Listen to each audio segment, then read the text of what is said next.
रुक जाओ, रुक जाओ। हमारे इस लोकसभा क्षेत्र से सांसद के तौर पर आपकी सेवा करने वाले और दोबारा हमारे संयुक्त प्रत्याशी प्रदीप चौधरी जी, भारतीय जनता पार्टी के जिला अध्यक्ष पूर्व विधायक निर्वाल जी, भारतीय जनता पार्टी और लोक दल के सभी वरिष्ठ पदाधिकारीगण, सामने बैठे हम सबके जो आगुंतक आए हैं, जो अभिभावक हैं, हमारे जनता के लोग अब फैसला करेंगे। फैसले की घड़ी है, निर्णायक भूमिका तो आप लोगों की। हम लोग जो कर सकते थे हमने किया। आपने, लोकदल के लोगों ने चौधरी अजीत सिंह जी के जाने के बाद मुझे एक जिम्मेदारी दी और मेरी यही कोशिश है कि मैं ऐसे फैसले समय पर लूं जिसका लाभ और प्रभाव आपके जिंदगी पे पड़े। उन क्षेत्र के, इस गांव के लोग और आसपास क्षेत्र के लोग, आप हमेशा सामाजिक कार्यों में तत्पर रहते हो। मुझे खुशी हुई जानकर अभी बीते दिनों में शहीद भगत सिंह जी के परिवार के भी, उनके परिवारजन यहाँ आए। आपने भरपूर उनका स्वागत किया, सत्कार किया और उनकी बातें भी यहाँ मंच सजा के सुनी। मुझे वो भी दिन याद है जब ये चौधरी साहब की मूर्ति का अनावरण हुआ। जिस तरह की आज बैठक हो रही है, एक उमंग, एक उत्साह, एक भावना आपने प्रकट की, उसी तरीके से, उसी मिजाज और मन दिल लेके आप लोग आए थे। मुझे हमारे चौधरी सूरजमल जी की भी याद आ रही है, क्योंकि जहां आपने मुझे बैठा रखा, मेरे बगल में वो बैठे थे और उन्होंने देना चाह रहे थे। मैंने उनका हाथ पकड़ के, मुझे महसूस हुआ कि आपको तो बुखार हो रहा है चौधरी साहब। उनका बुखार तो हो रहा है लेकिन मुझे तो आना था। चौधरी सूरजमल जी भी कभी कोई सामाजिक मंच छोड़ते नहीं। मैं उनको भी आज इस मंच के माध्यम से, सब लोग हमारे परिवार के लोग हैं, श्रद्धांजलि अर्पित करता हूं। जहां तक बात अब चुनाव की है, चुनाव की जानी चाहिए, बिना किसी लाग लपेट के। लोग मुझे अच्छी तरह जानते हैं। 3 क्षेत्र ऐसे हैं जहां के लोग मुझे बहुत अच्छी तरीका जानते हैं। एक तो मथुरा, क्योंकि वहां मैं चुनाव भी लड़ा, सांसद रहा हूं। इस क्षेत्र से कई गुना ज्यादा वहां गांव हैं, छोटे छोटे गांव हैं, 10-15 घर के मजरे हैं। कभी उनकी बसावट हुई बड़े गांव से निकल के, निकासी उनकी, अब उनकी वहीं पे सब परिवार और वही उनका गांव। फिर भी मैंने कोई छोटा गांव वहां छोड़ा नहीं हूं, हर गांव में मैं गया। उसी तरीके से बागपत क्षेत्र तो ऐसा है जो आप जानते हो, चौधरी चरण सिंह जी के समय से चौधरी अजीत सिंह जी वहां चुनाव लड़ते भी थे और जीतते भी थे। पिछला चुनाव में वहां से लड़ा हूं।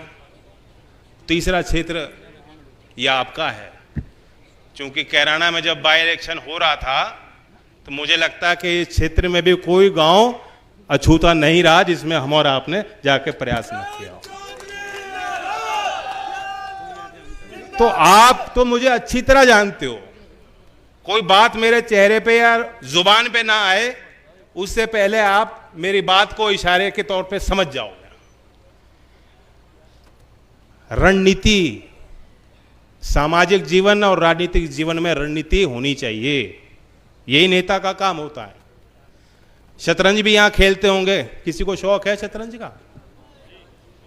तो शतरंज में एक ऐसी चाल हो कि प्रतिद्वंदी ये दिखाता है कि मैं कमजोर हो लिया और फिर मात दे देता है। कुछ हमारे साथ ऐसा ही करना चाहती थी सामने वाली पार्टी। जिनके साथ हम थे वो हमें बेगम दे रहे थे और राजा मारना चाह रहे थे। बताओ,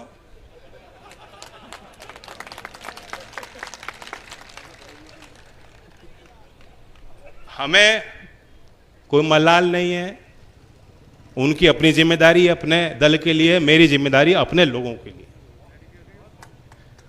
देश में क्या हो रहा है, कौन से मुद्दे आगे बढ़ चढ़कर जिनकी सरोकार जनता के बीच में है, विश्वास जनता का किन लोगों पर है, उसे हमने और आपने भी देखा। और नेता की बड़ी जिम्मेदारी होती है, कभी कभी तो कड़वे फैसले लेने पड़ते हैं, लोग मनाने पड़ते हैं कि भाई साथ दो, अब तो फैसला हो लिया। और कभी कभी ऐसा होता है कि जनता फैसले लेती है और नेता कहती है कि जनता ही सही है, मैं जनता के साथ चलूंगा। जनता के आगे आगे चलने वाला भी नेता होता है, जनता को मोड़ने वाला भी नेता होता है, और कभी कभी जो जनता का निर्णय, जनता का मिजाज, जनता का जो मन, कौन सी बात जनता को ठीक लग रही है, उस बात के साथ खड़े होने वाला व्यक्ति भी नेता होता है। और मैं लोकदल वालों को समझा सकता हूं, मैं तो लोकदल के लोगों से खास तौर से बात करने आया हूं। बीजेपी के उम्मीदवार हैं ही हमारे, लोकदल वाले पूरे अधिकार के साथ इनसे काम भी लेंगे, और लोकदल के मान सम्मान और कार्यकर्ता के मान सम्मान के लिए हम कसर कर भी सकते हैं, ये कसर नहीं छोड़ने वाले। लेकिन मैं लोकदल के लोगों से खास तौर से बात यही करना चाहता हूं कि हमने और आपने तो संघर्ष बहुत किए। अब आप भी सोचिए, हमारे जो मुद्दे हैं, आप किसान की तरफ देखिए, किसान की अगली पीढ़ी जो है, चौधरी अजीत सिंह जी क्या हमारे क्षेत्र के लिए चाहते थे? वो चाहते थे कि यहाँ ज़मीनें तो इतनी छोटी रह गई, बंटवारे होते रहे, आगे भी होंगे, सामाजिक व्यवस्था कुछ ऐसी हैं कि खेती के लायक ज़मीन तो और कम बचेंगे, जब तक कोई दूसरा स्रोत खड़ा नहीं होगा रोजगार का। खेती से अलग हटके भी औद्योगिक क्षेत्र में बहुत विस्तार होने की जरूरत है। उत्तर प्रदेश में लास्ट चीनी का उद्योग चौधरी अजीत सिंह जी ने स्थापित किया, और उसके बाद कोई बहुत ज्यादा तरक्की हमने होती नहीं देखी। अब हमने देखा है कि सरकार ने जो केंद्र में है, उन्होंने एक इच्छा शक्ति उनकी है जो प्रबल है और जो दिखाई पड़ती है। इनके नजर में कोई काम छोटा नहीं होता। जब तक हम समाज में और नेताओं में पैदा नहीं करेंगे कि काम कोई कमजोरी या छोटा नहीं होता। काश्तकार, मजदूरी करने वाला मजदूर, जो कारीगर हैं, कुम्हार है, लोहार है, सुनार है, जो हाथों से काम करते हैं, आपको लगता है कि अरे ये तो बहुत छोटे काम है। कई बार मुझे लोग आके मिलते हैं, जी हम तो बड़े छोटे समाज से हैं। मुझे टोकना पड़ता है कि छोटा समाज क्या मतलब होता है। तो ये जो छोटे बड़े की आपस में बैर करने की हमारे इस क्षेत्र में पुरानी फितरत रही है, और ये रोग की तरह है। इस व्यवस्था से बाहर निकलते हो, शहर में चले जाते हैं लोग, तब भी वो जाति से नहीं ऊपर उठ पाते। यही तो चौधरी चरण सिंह जी की मुख्य लड़ाई थी। वो जातियों को के महत्व इतना ही देते थे कि उनको यह समझ में था कि मंच पे, राजनीतिक व्यवस्था में, सामाजिक मुख्यधारा में हमें ख्याल रखना है, कोई भी जाति वंचित ना रह जाए। इसलिए बहुत से ऐसे समाज के लोग जिनको कभी मौका नहीं मिला, चौधरी साहब ने बीकेडी के समय से उनको चुनाव भी लड़ाया, संगठन में इन्वॉल्व किया। आज वही हम स्थिति देख रहे हैं, वही एक राजनीतिक सोच देश में विकसित करने की कोशिश सरकार में बैठे लोग कर रहे हैं। एक योजना का नाम मैं बताना चाहता हूं, जो उदाहरण है, विश्वकर्मा योजना। नरेगा योजना है मजदूर के लिए, लेकिन गांव में हो या शहर में हो, जो कारीगर है, जो नाव बनाता है, जो बर्तन बनाते हैं, जो मूर्तिकार है, जो माला बनाते हैं, वही लोहार, कुम्हार, सुनार, इनके लिए कौन सी योजना बनी थी आज तक?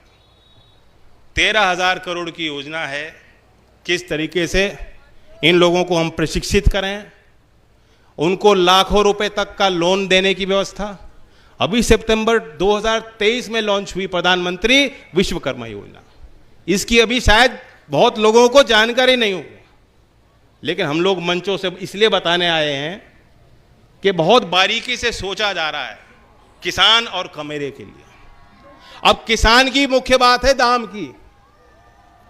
हर फसल का दाम कैसे बेहतर किसान को दिया जाए, कैसे सुनिश्चित हो।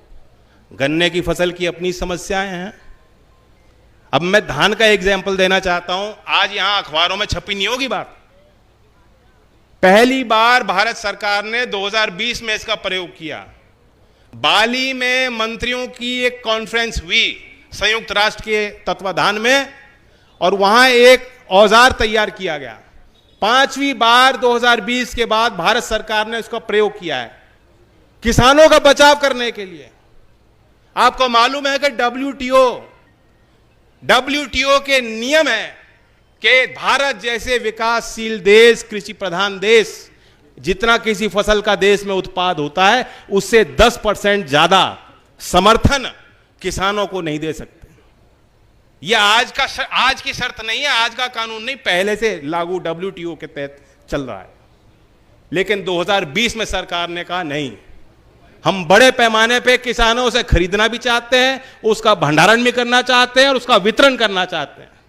और अब फिर हाल में 5वीं बार भारत सरकार ने कहा कि धान की हमने total value of production $5300 crore है और हमने उसका 12% यानी 10% को लांग दिया।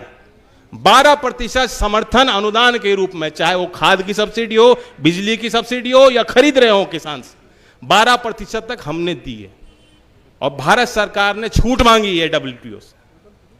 तो मंच पे कह देना बहुत आसान है, लेकिन भारत सरकार मेरी नजर में आज इन विषयों को लेकर बेहद गंभीर है।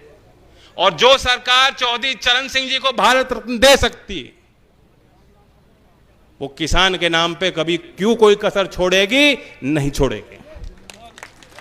और जो कमजोरियां थीं, जो कमियां रही हों, जब पहले लोकदल का आदमी खड़ा होता था तो बुरा मत मानना बीजेपी के साथियों, हो सकता है भाई सरकार में तो आप ही लोग थे, हम लोग तो सड़क पे थे, आप लोग सड़क पे, आप सदन में थे। हो सकता है ये लोग सोचते हैं भाई प्रतिद्वंदी आ गए हमारे, लेकिन आज जब लोकदल का रंग हरे रंग का पट्टा और टोपी पहन के आप जाओगे तो कहेंगे हमारे सहयोगी आ गए, हमारे साथी आ गए। इतना बड़ा फर्क होगा।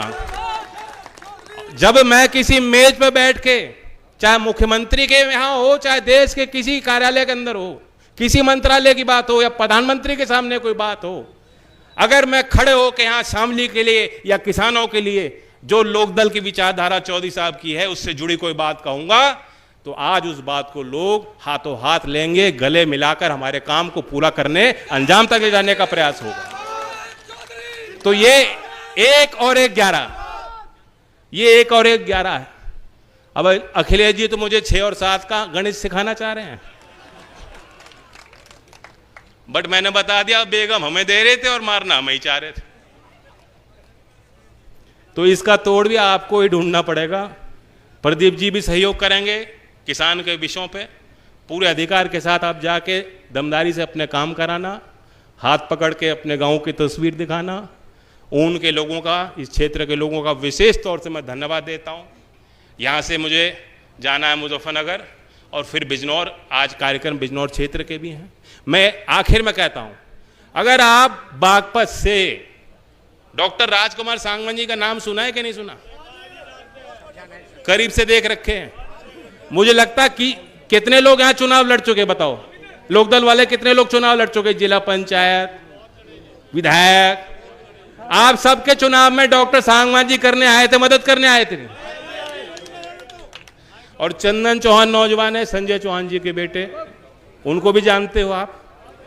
अगर उन दोनों सीट पे लोकदल को जिताना चाहते हो तो जितने वोट से पिछली बार जिताया था उससे ज्यादा वोटों से प्रदीप जी को जिताना अनिवार्य है।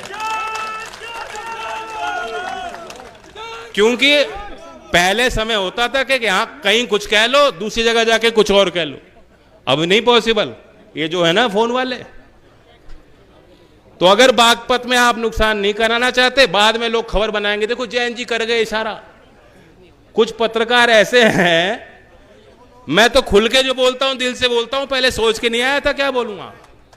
कोई लाग लपेट नहीं है, सीधी ईमानदारी से बात है। हम लोग छाती अड़ा के हैं। बीजेपी के कार्यकर्ता को अब लाठी खाने की जरूरत नहीं, हम छाती अड़ा के और ईमानदारी के साथ इनके साथ देने के लिए खड़े हैं। और इनकी भी कुछ व्यवहारिक बातें हैं, ये काम लेना भी जानते हैं, ये व्यवस्था बनाना भी जानते हैं। कांग्रेस के साथ 5 साल हमने राजस्थान में सरकार में साझेदार थे उनके 99 विधायक आए थे, भरतपुर से आपका एक आया था, तब सरकार बनी थी। लेकिन 5 साल बात मैं बताना चाहता हूं, 5 साल हम उनको जाके कहते थे कि हाँ विश्वविद्यालयों में चौधरी चरण सिंह जी की पीठ स्थापित कर दो। राज्यपाल से हमारे लोग मिलके आए, राज्यपाल जी ने कहा मैं तो इंतजार कर रहा हूं, राज्य सरकार प्रस्ताव तो भेजे। और फिर जब चुनाव आया, पिछली बार 2 सीट दी थी, इस बार 1 काट के 1 कर दी। कहीं पूछा नहीं कि प्रचार करने आ जाओ, मैं तो उनकी मदद करता।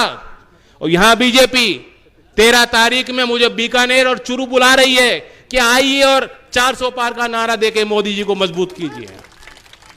तो ये तो फर्क दिखाई दे रहा होगा लोकदल वालों को। हम लोग जो करते हैं मान सम्मान के लिए करते हैं, बाकी सब बात पीछे है।